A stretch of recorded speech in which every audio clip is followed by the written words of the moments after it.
Graça e paz a todos, sejam bem-vindos ao Palavra de Fé Salvos pela Graça. Sou o pastor Robson de Magalhães. Nesses dias frios eu quero falar acerca de evangelismo local, de missão. São assuntos bastante pertinentes neste momento pandêmico, porque muitas pessoas têm me procurado para tratar deste assunto.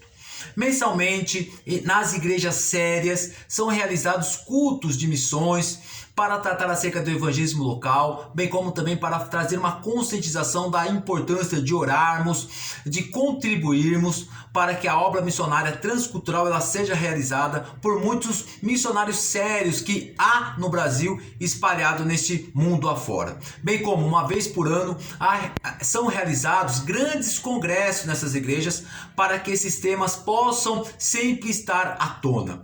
Mas eu tenho me debruçado muito acerca desses dois pontos, tanto da missão transcultural, bem como também do evangelismo local. E eu percebo um reducionismo, ou seja, nós tratamos tanto de missão como evangelismo local de uma forma muito pequena em relação de uma visão panorâmica daquilo que realmente Deus tem para tratar com o cosmos e toda a sua criação, bem como com a humanidade. Bom, eu quero separar em 3 pontos. Primeiro ponto, qual que é o nosso grande equívoco? É pensarmos que quando se trata de missão transcultural, bem como de evangelismo local, nós sempre temos que ter a ideia do id, ou seja, de passagens, de versículos que demonstram essas palavras no imperativo para que nós possamos ir, como está registrado ali em Mateus capítulo 28, a partir do verso 18, na iminência de Jesus subir aos céus após instruir os seus futuros apóstolos, ele fala desta forma, abre aspas, então vão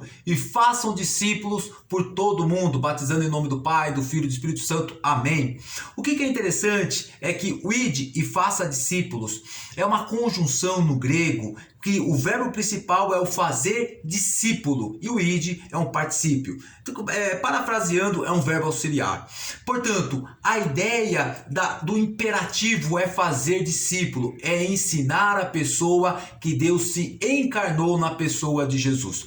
Passagens assim, que traz essa ideia de ordem, de pedido, são ideias trabalhadas bastante pequena. Por qual motivo? Segundo ponto, porque quando se trata de missão transcultural, bem como do evangelismo local, a ideia não é apenas a igreja ir, é nós entendermos que a missão pertence a Deus. Gênesis 3,15, quando teve a queda humana por meio de Adão e Eva, no verso 15, Deus já havia prometido um salvador, um antídoto para este vírus mortal que é o pecado. Portanto, Deus já tinha estabelecido um plano eterno, enviar o próprio Filho para morrer na cruz do Calvário. E quando ele falou, tetelestai, está consumado, na ideia de Deus tinha essa ideia de uma redenção cósmica. O ensino que devemos ter, portanto, que a missão não pertence à igreja, mas a missão de evangelizar, de pregar o evangelho, pertence a Deus. E Deus usa instrumentos para isto.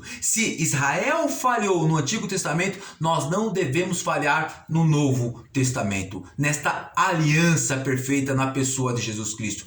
Nós somos os instrumentos de Deus para a missão que pertence a Deus e não pertence a nós. Nós somos os instrumentos de Deus para que toda a obra dele seja realizada.